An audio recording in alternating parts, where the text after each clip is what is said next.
You know, Ted, I'm really pleased Janet's turned up. And Graham, of course. Do you think that means there are other people about? You know, women. Bound to be, Colin.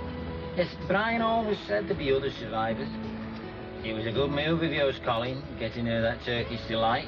Do you think so, Ted? I do, Colin. Women go for that kind of thing. The magic of the Orient, full of the Eastern promise. The thing is, Ted, I mean, I know she's married, and I'm not really trying to.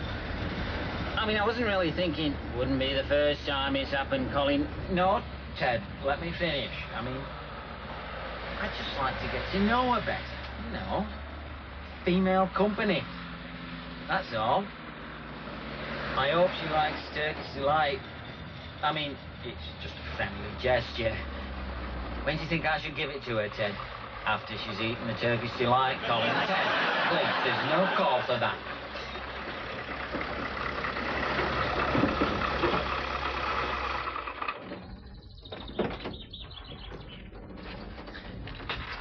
Okay, thanks for the lift, Colin. Don't mention it, Ted.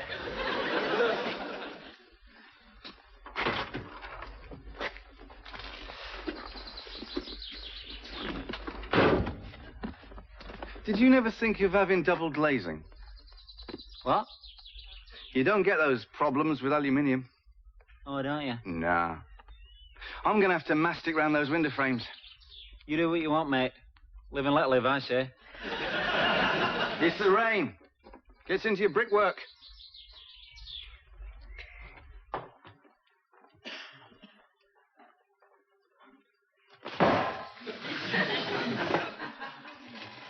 That's the last.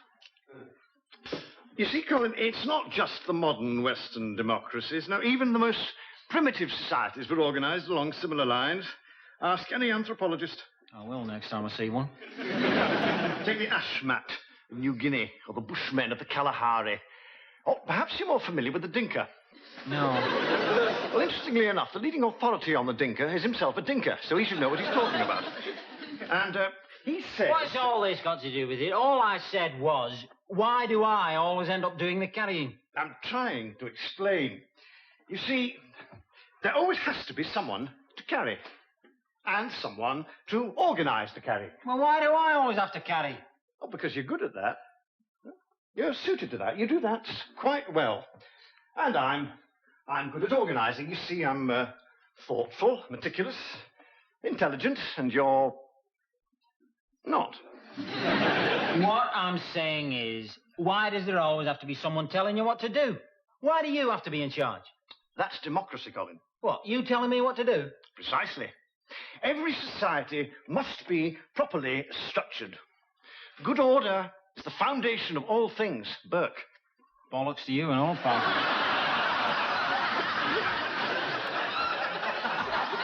Edmund Burke, political philosopher, 1729 to 1797. You see, Colin, I feel that I have a duty to look to the future. We have to organize a political system, a socio-economic foundation for our community, i.e., you, me, and Mr. and Mrs. Wilkins. You know, Colin, generations to come, oh, and they will come, Mr. and Mrs. Wilkins' presence here assures us of that, could well regard me as a kind of founding father. I thought Mr. Wilkins was going to be the father. I shall have to borrow extensively from history, of course. Aristotle, the essay on politics. Thomas Paine, the rights of man. Save all your kisses for me, the brotherhood of man. What? Won the Eurovision Song Contest, that. Don't you remember? Save all your kisses for me, save all your kisses for me. Bye-bye, baby, bye-bye. And you wonder why I'm in charge. Well, I shall have to draw up a constitution, I suppose. Not a written one, of course, but it will be necessary to define the essential nature of our society We have to ask the fundamental question. Where's my ready rubbed? My tobacco? Where's my pipe tobacco? Oh, must have forgotten it. Forgotten it? And what's this? Turkish Delight. Turkish Delight wasn't on the list. What possessed you to get Turkish Delight? I just got it for... I just got it. It shrunk, you know. Probably this hot weather. What? Your timber. There's a half-inch gap round your window frames. That's where the water's getting in. And you got wet rot in your sills. You ought to move next door. Into Dr. Farley's? That house is in perfect condition. You can't do that. That is Dr. Farley's house. You can't just move into somebody else's house. Why not? Because it doesn't belong to you. It belongs to somebody else. That is Dr. Farley's house. But he's not here. He's gone. Everyone's gone. Nothing belongs to anyone anymore. Are you a Marxist? May I remind you that English law is based on the principle of ownership. That is Dr. Farley's house, and we'll hear no more about it. We still pay for our groceries. You do what? Every time I go into town to do the shopping, I have to leave a cheque for Mr. Sainsbury. What's funny about that? Mr. Sainsbury or his heirs and executors might turn up at any moment. Well, I'm not being accused of theft. The only proper course of action is to make out a cheque to Mr. Sainsbury. That way, we're safe. Except I've started shopping at the co-op. Graham, I've unpacked both rucksacks, but I can't find your fare aisle. Oh, I told you. Left it in York when we kicked down at the Archbishop's house. Were you a friend of the Archbishop of York? No. We just used his house last Tuesday. His window frames are worse than yours. You'd have thought a man of the clock would have taken better care of his windows, wouldn't you? Calls himself the Archbishop of York, and yet he hasn't got draft excluders. Are you all right in that room? Yes, thank you. We'll be fine. Well, if you're not going to move next door, perhaps you could tell me where I could get some mastic. I haven't the faintest idea what mastic is. It's a sealant. Seals round your windows. Look, is there a builder's merchant near you? All right, Colin will show you. He's going back into town anyway. Am I? Yes, you're going back for my tobacco. All right, come on then. I'll take you to Rigby's. Oh, see if you can get some more sweaters, Graham. Okay.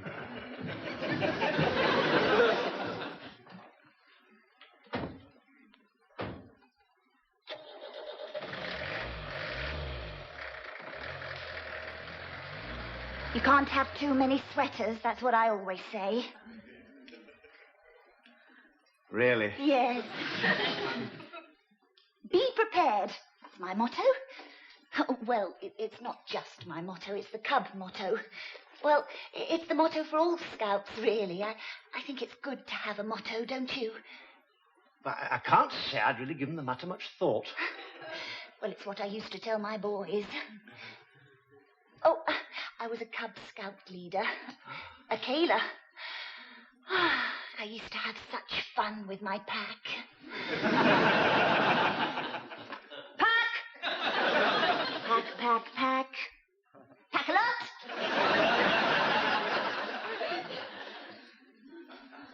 Do you know what that is?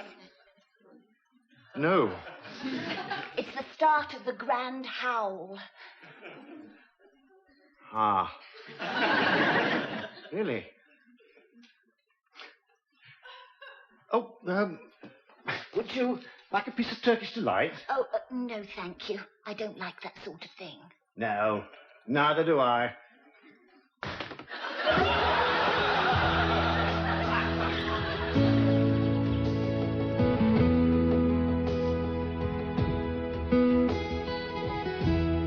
That's Monk's Fell Pike over there.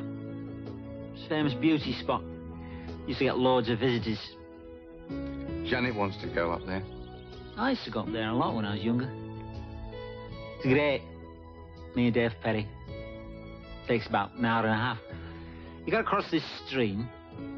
Then you come to a waterfall. Then it gets quite steep for a bit.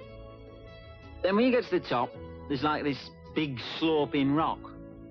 And if you stand on that, looking out towards Ullswater, you can piss into 3 counties. Then they changed the boundaries. It all became Cumbria. There's no point in going up there anymore. Must be a wonderful view from the top, though. Yeah, I don't know.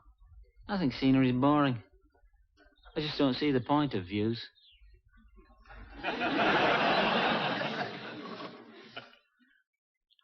Were you ever married, Brian? You know, before? No. I'm afraid I never enjoyed the bliss of matrimony. No. I suppose you could say I was married to my career. Oh, Miss Wright never came along then, eh?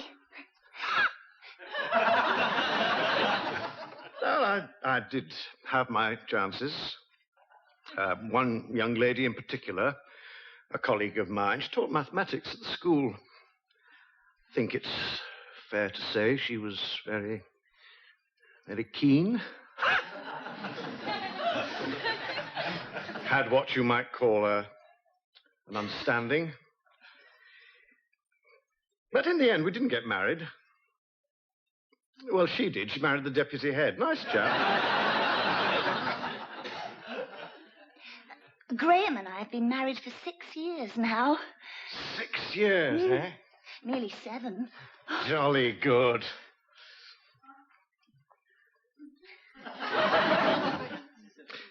Tell me, Mrs. Wilkins, have you ever thought of, starting a family? Oh, yes. Good. That's most reassuring. Because, you see, Mrs. Wilkins, you now have a great duty, a great responsibility thrust upon you. You see, you and Mr. Wilkins now have the task of starting to repopulate the world.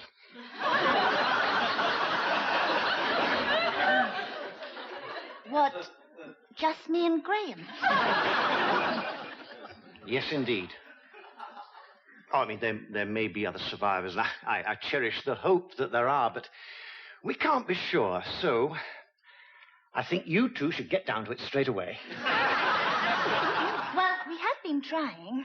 Splendid. We've been trying quite a lot. That's the spirit. We've been trying for 4 years, actually, but no luck.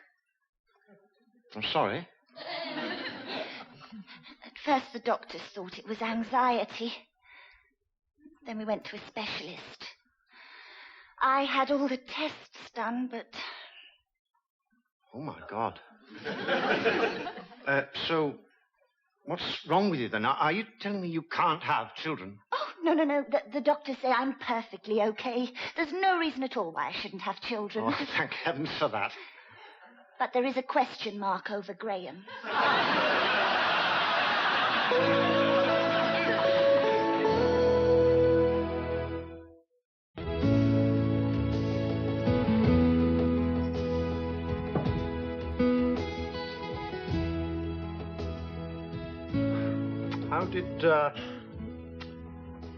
How did Graham seem when you went into town this morning, Colin? All right. Didn't seem at all lethargic. Off colour? No, why? I was just wondering. So he was full of life then, was he? Plenty of get up and go. Suppose so. It's a bit boring, really. All he seems interested in is do it yourself.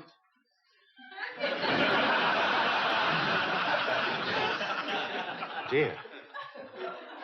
What's the matter?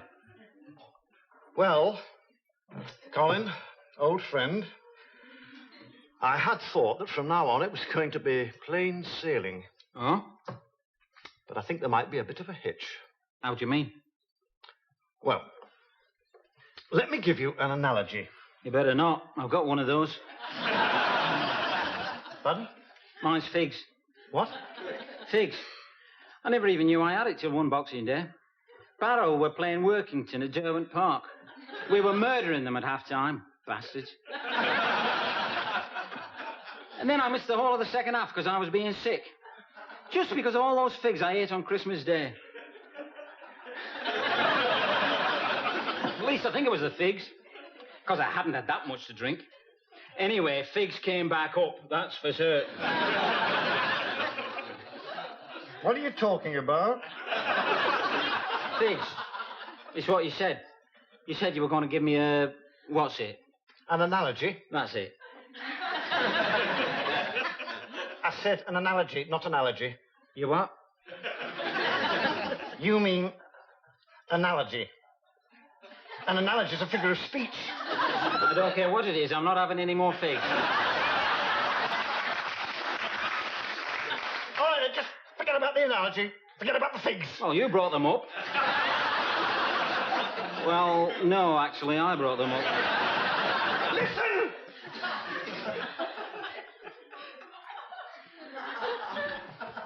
This morning, I was talking to Janet about the future. Procreation. Well, I thought I'd better start the ball rolling. Oh, yeah? Colin, really, this is a very delicate subject. I mean, obviously, as a teacher, I have had some experience of sex education, but that was entirely different. I mean, with the boys, you told them what to do, but you told them not to do it. Yeah, I remember lessons like that. Me and Dave Perry used to sit... Shut up! I'm trying to confide in you.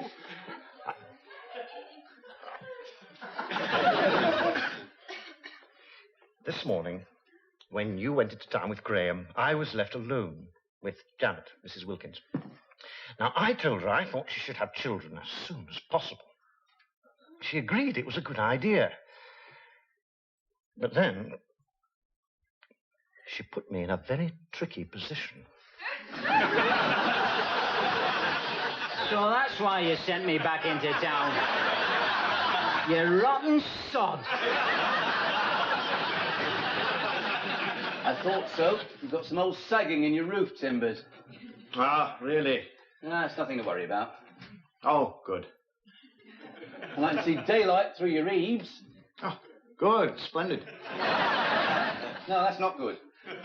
Oh, isn't it? No. It's the surround to your front purlin. It should be rendered up where it abuts the party wall. Ah, right. Fine. Don't worry. It won't take me long to fix that. In fact, if you like, while I'm up there, I could put a couple of dormer windows in your roof, open up your rear addition, you'd have an extra room in no time. No. Thanks all the same, but no. Oh. The thing is, I did want to have a word with you, Graham. You see, I was talking to Janet this morning. Oh, yeah? Yes, about starting a family and so on. What did she say? Well, she did say that you'd been trying for some time. I mean, what did she say about me? Well, Graham, old chap, I mean, obviously, for mankind to survive, I mean, as a species, we have to produce children. Well, don't you think I don't know that? Don't you think I haven't been worrying about that? Yes, I'm sure you have, Graham. But the thing is, you see, I gather from your good lady that,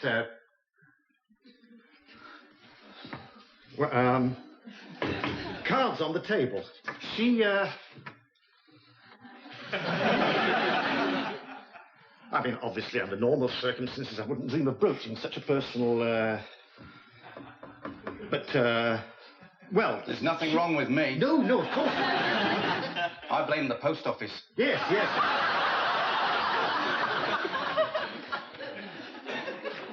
Sorry? My sample. I sent it back to the hospital first class, but it took a week to get there. I'm sorry, Graham. I'm afraid you've lost me. I suppose she told you she was all right, that she'd had all the tests. Well, she did mention... What did she say about my sperm test? Pardon? She doesn't know what it was like in that cubicle. Nobody could be expected to perform under those conditions. No, I'm sure A few magazines, people talking outside. You can hear everything, you know. And I'd left my car on a meter. That's why I came home with the jiffy bag and the kit. I don't think there's any need to go into it. No, I want to. I'd like to get it off my chest. You see, I haven't told her. Well, I couldn't. She doesn't know I sent a sample back, and I don't want you to tell her. When I got the results, I couldn't believe it. They said my sperm count was 3. What should it be? 18 million, apparently.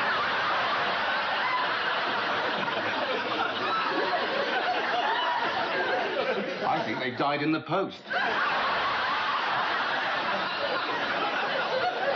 I mean, 3 can't be right. And these doctors make mistakes, you know. It happens all the time. Yes. Oh, yes, of course. So, you're, Look, obviously, I'm all right. I can have children if I want to. And even if the doctors are right, which they're not, it doesn't mean a thing. I mean, I failed my driving test the first time round.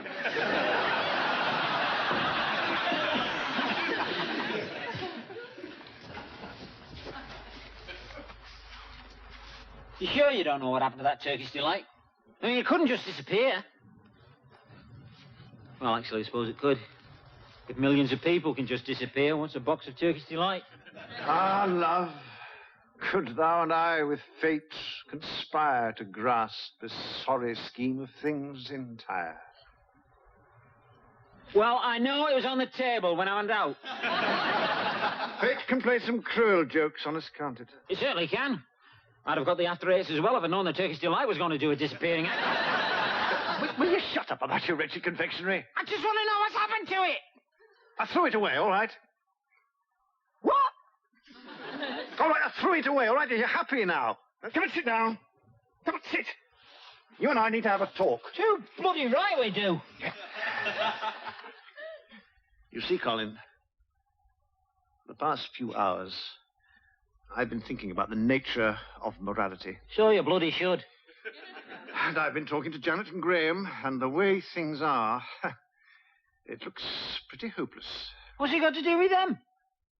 It's got everything to do with them. Oh, tempera. Oh, Morris. You see, Colin, if we are to have any future at all, we might have to change our ways. Well, you will. You see, maybe what we previously regarded as morality was perhaps merely convention. After all, other civilized societies, other cultures took an entirely different view. The Mormons took to polygamy. In Tahiti, polyandry flourished. Perhaps we're all too possessive. Eh, Colin? What do you think? I think you should keep your hands off. Really? No, I wasn't proposing anything. It was a presentation box as well. You normally can only get those at Christmas. What? Look, pal, I got that Turkish delight for a reason. It's a well-known fact. You give a tart a box of chocolates or something and you're in there. It's romantic, you dickhead. All this crap about morality, it was my Turkish delight. You haven't understood a word I've been saying, have you? Not a single word.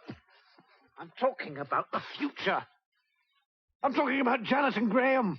I'm talking about Graham. How I might have to step into his shoes. I don't know. First it's my Turkish delight. Now you're after Graham's shoes. No, Colin, no, you don't understand. You probably never will. Oh, it was foolish of me to think you could ever comprehend the moral and ethical dimensions of our predicament. The cross I shall have to bear alone. Anyway, I offered her the Turkish delight. She said she didn't like that sort of thing.